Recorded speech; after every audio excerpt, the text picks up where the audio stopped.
প্রত্যাবর্তনের জন্যই রমজান মাসটা আমাদের কাছে আসে। কারণ সারা বছর আমরা বিভিন্ন দিকে ছন্নছাড়া হয়ে যাই। একটা আছে ঘর, এই ঘরের মধ্যে অনেক মানুষ আছে, এই মানুষগুলো বিভিন্ন দিকে ছুটে চলে গেছে, তাদেরকে ঘরে ফিরিয়ে আনতে হবে। ফিরিয়ে আনার মৌসুমটা হচ্ছে রমজান। এটা না খেয়ে থাকার মৌসুম না, পানি পান না করার মৌসুম না, এটা স্ত্রী সহবাস করবো না এটার জন্য রমজান নয়। এটা আমাদের একটা রেগুলেশনস, রুলস, আল্লাহর পক্ষ থেকে দেয়া একটা রেগুলেশনস। এটা কিন্তু মূল উদ্দেশ্য না। আল্লাহ পাক তো এই উদ্দেশ্যে রমজান নাজিল করেন নাই বা আমাদেরকে দেন নাই যে আমরা শুধু খাবো না, পান করবো না, স্ত্রী সহবাস করবো না। উদ্দেশ্যটা আল্লাহ পাক আয়াতের শেষে বলেছেন, লাআল্লাকুম তাত্তাকুন, যাতে করে তোমরা তাকওয়া অবলম্বন করতে পারো। আর এটা শুধু একদিন এক মাসের কোনো ট্রেনিং সেশন না, এটা বছর জুড়ে যেন থাকে, সারা জীবন জুড়ে যেন থাকে।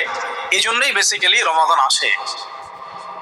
এই যে আজকে 6 বা 7 রমজান চলছে, আমরা কতজন ফিকির করেছি যে আসলে রমাদান কি জন্য আসছে? আল্লাহ পাক যে আমাকে রমাদানটা দিলেন, আমি তো সৌভাগ্যবান। রমাদানটা আসলো কেন? এটা কেন দিলেন আল্লাহ? কেন না খেয়ে থাকতে হবে আমাকে? কেন আমাকে পানি পান না করে থাকতে হবে?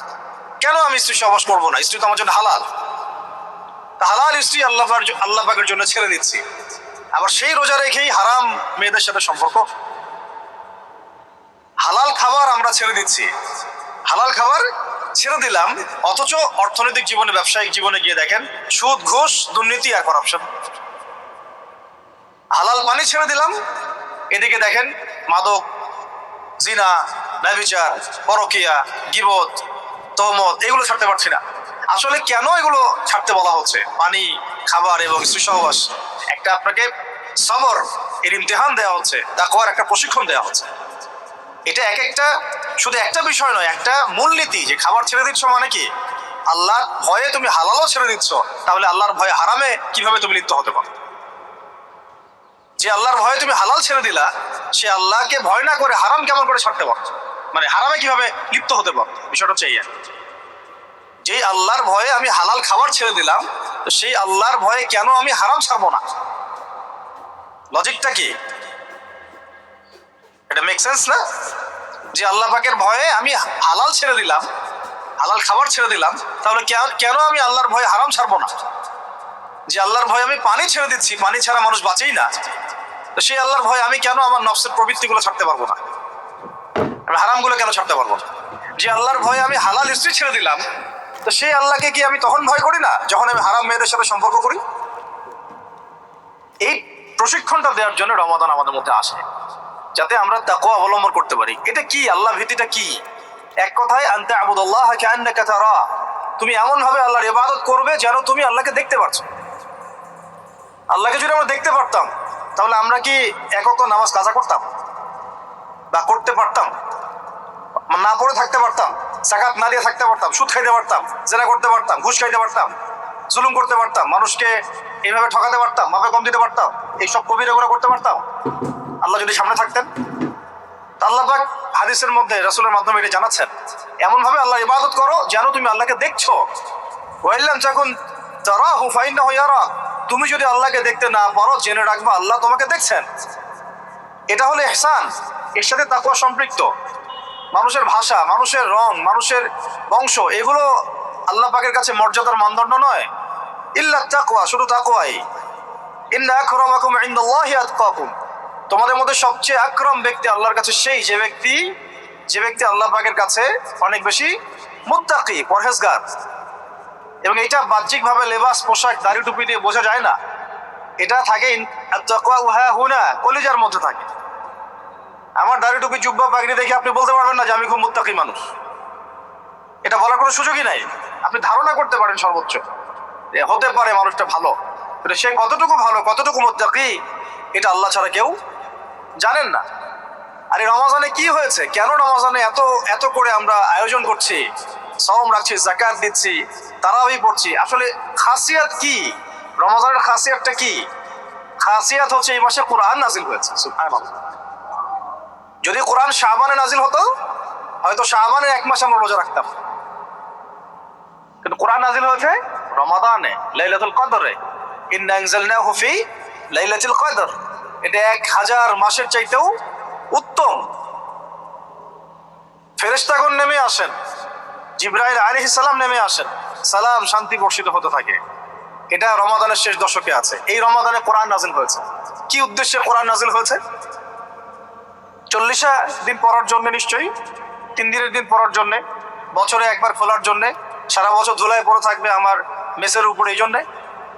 আর আপনারা বুকে হাত দিয়ে বলেন তো কতজন মানুষ আছেন এখানে, বা এই ওয়াজ যারা শুনবেন, নসিহত যারা শুনবেন, কতজন মানুষ আছে যারা ডেইলি কোরআন খুলে বাংলাদেশের মাটিতে?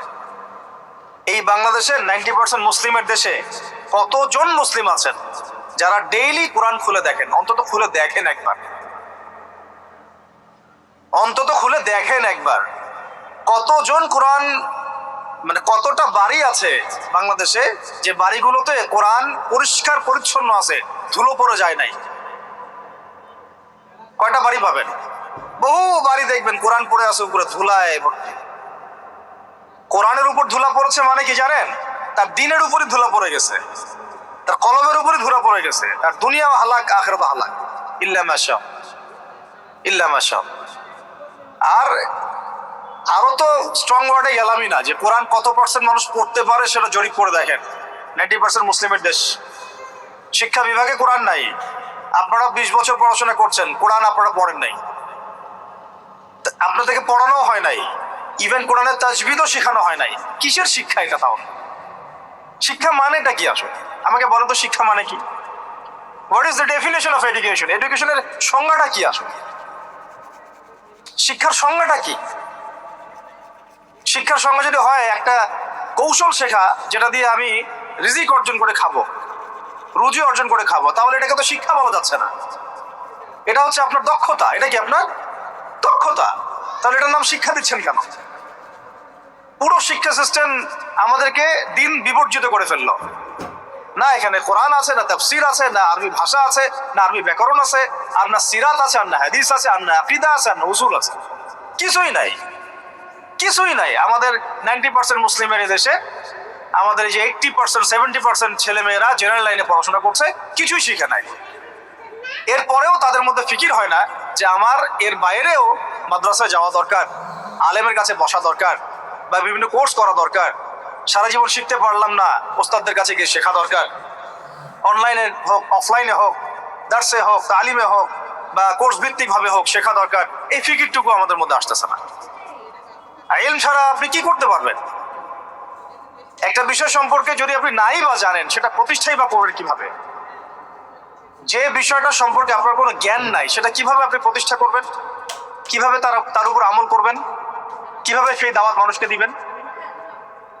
আমি ধরেন একজন ডক্টর নই, কখনো মেডিকেল সায়েন্স পড়ি নাই, আমি কি চিকিৎসা করতে পারবো? আমি যদি একটা চেম্বার খুলে বসি, আপনি কি আমার কাছে আসবেন রোগী দেখাতে? তো কমন সেন্স। তা আমরা সবাই চাই আল্লাহর জমিন, আল্লাহর দিন কায়েম হোক, মানুষ ইসলামের ছায়াতলে আসুক, দাওয়াতের কাজ আমরা করি, আমরা সৎ কাজে আদেশ করি, অসৎ কাজে নিষেধ করি, সমস্ত জাহালাতগুলো সমাজ থেকে দূর হয়ে যাক। জাহালাত দিয়ে সমাজটা ভর্তি হয়ে গেছে, দুর্নীতি হচ্ছে, খুন খারাপি হচ্ছে, গুম হচ্ছে, ক্রসফায়ার হচ্ছে, শিশুকে পর্যন্ত করা হচ্ছে,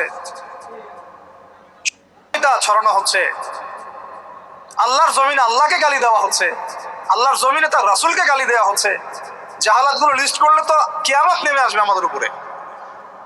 জাহালাতগুলো লিস্ট করলে, আর যদি একটা একটা করে ধরে আল্লাহ পাক শাস্তি দেওয়া শুরু করেন, তাহলে কিয়ামত নেমে আসবে আজকে বাংলাদেশের মাটিতে। এগুলো দূর করতে হলে তো আমাকে জানতে হবে কোনটা জাহালাত, এর সমাধান কি। এর সমাধানগুলো বের করার জন্য আমাদের পথ পদ্ধতি কি হওয়া উচিত, পদক্ষেপ কি হওয়া উচিত, এই ফিকিরটা আমাদের মধ্যে আসা উচিত। আমরা যদি এখন পর্যন্ত এই বিষয়গুলো মূল্যায়ন করতে ব্যর্থ হই, আজকে থেকে আগামী 20 বছর পরে আপনি, আমরা বিছানায় শুয়ে শুয়ে মৃত্যুর অপেক্ষা করতে থাকবো আর পস্তাইতে থাকবো, কাশ যদি যুবক বয়সে এই বুঝটা আমার মধ্যে আসতো, আর আমি বুঝতাম আর দিনের জন্য কিছু করতে পারতাম। এতটুকু আজকের জন্য যথেষ্ট।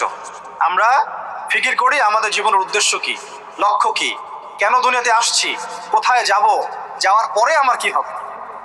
যদি আমি দুনিয়া এবং আখিরাতে সফল হতে চাই, তাহলে ইসলাম ছাড়া অন্য কোনো রাস্তা নাই। যদি তাই হয়, তাহলে ইসলাম সম্পর্কে আমি জানি কতটুকু, আমার জ্ঞান কতটুকু আছে। জ্ঞান নাই, আমি শিখতে পারি নাই, স্কুল শিখাই নাই, কলেজ শিখাই নাই, আমার কি এই অজুহাতগুলো আল্লাহর সামনে চলবে কি চলবে না? টিকবে না। উত্তর কি? টিকবে না। যদি না টিকে তাহলে আমাকে যে আল্লাহ পাক এখন শোনার তৌফিক দিলেন, এখন জানার তৌফিক দিলেন, এখন থেকে আমার পরিকল্পনা কি হওয়া উচিত, আমি কি করতে চাই, আমার পরিকল্পনা কি, আমার লক্ষ্য কি, আমার উদ্দেশ্য কি, দুনিয়া কি আমার লক্ষ্য না জরুরত, বাকিগুলো কি আমার লক্ষ্য না জরুরত প্রয়োজন, এটাও আপনাকে বুঝতে হবে। এবং যদি আপনি বুঝে ফেলেন, হ্যাঁ সত্য মিথ্যা চিনে ফেলেন, আবার আপনার লক্ষ্য উদ্দেশ্য চিনে ফেলেন, তাহলে আপনি নিজেই ছুটে আসবেন, আপনি নিজেই ছুটে আসবেন আলেমের দরবারে, ওস্তাদদের দরবারে। আপনি অস্থির হয়ে যাবেন কোথায় দিন পাওয়া যায়, কোথায় এলেম পাওয়া যায়, কোথায় কোরআন শেখা যায়, কোথায় সুন্নাহ শেখা যায়, কোথায় হাদিস শিখবো, কোথায় দিনের কাজ করব, কিভাবে করব, কাদের সাথে থাকবো। এই তাড়না আপনাকে হকের পথে নিয়ে আসবে ইনশাআল্লাহ। আর এই তাড়না যদি না থাকে, আর যদি আমরা হেলায় খেলায় সময় নষ্ট করতে থাকি, আর যদি মনে করি যে না এই দায়িত্ব আমার না, অন্যরা করবে, আর যদি মনে করি যে না সবাই হালাক হয়ে যাক, আমি তো ঠিক আছি, তাহলে জেনে রাখবেন আজকে থেকে 5-10 বছর 20 বছর পরে এমন আফসোস আমাদেরকে করতে হবে যে যখন আফসোস করে আর কোনো লাভ হবে না, বেশক কোনো লাভ হবে না। আর যদি ওই আফসোসেরও সুযোগ আল্লাহ না দিয়ে তার আগেই মৃত্যু দিয়ে দেন, তাহলে তো আর দুনিয়াতে দ্বিতীয়বার ফিরে আসারও কোনো সুযোগ নেই। অতএব যুবক ভাই, আপনাদেরকে মানে স্ট্রংলি বিষয়গুলো আমি নসিহত করছি, চেষ্টা করছি যে অনতি বিলম্বে রমজানের এই হক আদায়ের চেষ্টা করেন, কোরআনের কাছে আসার চেষ্টা করেন। রমাজান সেই মাস যেই মাসে কোরআন নাযিল হয়েছে। এই মাসে যদি কোরআন শিখতে না পারি, ইলম শিখতে না পারি, উলামায়ে কেরামদের সোহবতে না আসি, ঐক্যবদ্ধ হতে না পারি, সমাজের জাহালাতগুলো চিহ্নিত করতে না পারি, দাওয়াতের মাধ্যমে, তাবলীগের মাধ্যমে, প্রতিবাদের মাধ্যমে যদি এগুলোকে আমরা বন্ধ করতে না পারি, তাহলে বাংলার 90% সংখ্যাগরিষ্ঠ মুসলিমের দেশেও আমরা কোনোদিনও স্বাধীন হতে পারব না।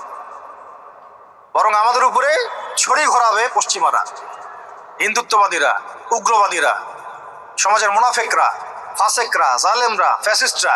এরা আমাদেরকে দাসের মতো দাসত্ব শৃঙ্খলা আবদ্ধ করে রেখে দিবে। এখান থেকে কি আপনারা বের হতে চান না?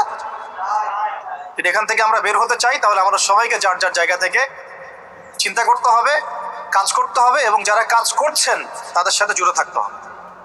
আল্লাহ পাক আমরা সবাইকে কথাগুলো বোঝার, আমল করার তৌফিক দান করেন, আমিন।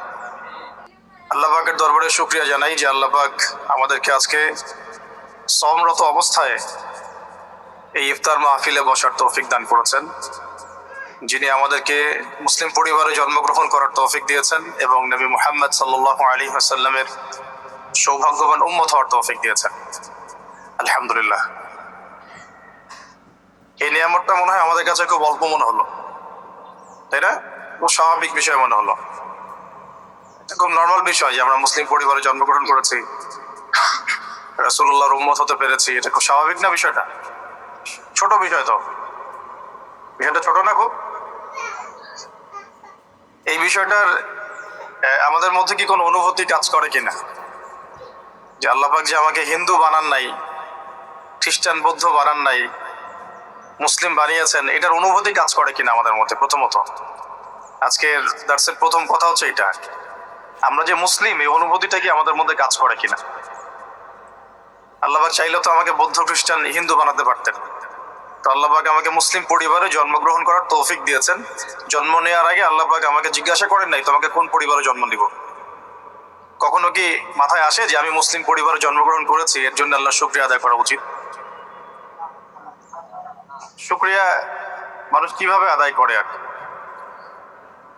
আপনি যদি কোনো ব্যক্তির জন্য বা আপনার স্ত্রী, সন্তান, আহাল পরিবার, মা বাবার জন্য সারা জীবন পরিশ্রম করেন, এই যে আপনারা পড়াশোনা করছেন, চাকরি বাকরি করবেন, কামাই রোজগার করে স্ত্রীদেরকে খাওয়াবেন, এরপরে যখন স্ত্রী কোনোদিন দেখবেন যে আপনার কৃতজ্ঞ হচ্ছে না, কথা শুনছে না, আনুগত্য করছে না, বা সন্তানের পিছনে এত খরচ করার পরেও, এত মেহনত করার পরেও সন্তান কথা শুনে না, তখন বোঝা যাবে কিছুটা যে অকৃতজ্ঞতা কাকে বলে। অকৃতজ্ঞতা কাকে বলে এটা তখন কিছুটা অনুধাবন করা যেতে পারে। যে স্ত্রীর জন্য, যে পিতামাতা সন্তান সন্ততির জন্য আমরা এত পড়াশোনা করলাম, মেসে থাকলাম, ডাল ভাত খেয়ে থাকলাম, ঘুম ত্যাগ করলাম, বহু টাকা পয়সা খরচ করলাম, তারপরে একটা চাকরি খুঁজতে গিয়ে জুতা ক্ষয় করে ফেললাম, বসের গালি খেলাম, 9টা-5টা অফিস করলাম, এমন কোনো পরিশ্রম নাই যেটা করলাম না। যাদের জন্য করলাম তারা আমার কথা শুনে না, তারা আমাকে মূল্যায়ন করে না, তারা আমার উপস্থিতির মূল্যায়ন করছে না, আনুগত্য করছে না, নির্দেশ ফলো করছে না। তখন বোঝা যাবে কিছুটা হলেও যে আসলে অকৃতজ্ঞতা কাকে বলে, আর মানুষ হিসেবে আমরা আল্লাহর কাছে কতটা অকৃতজ্ঞ। আর যে আল্লাহ রাব্বুল আলামিন নিঃস্বার্থভাবে আমাদের জন্য এত কিছু করলেন বা করেন, করে যাচ্ছেন এবং যাবেন, সেই আল্লাহ পাকের সন্তুষ্টির জন্য আমরা মুসলিম হওয়ার হকটুকু আদায় করতে পারছি না।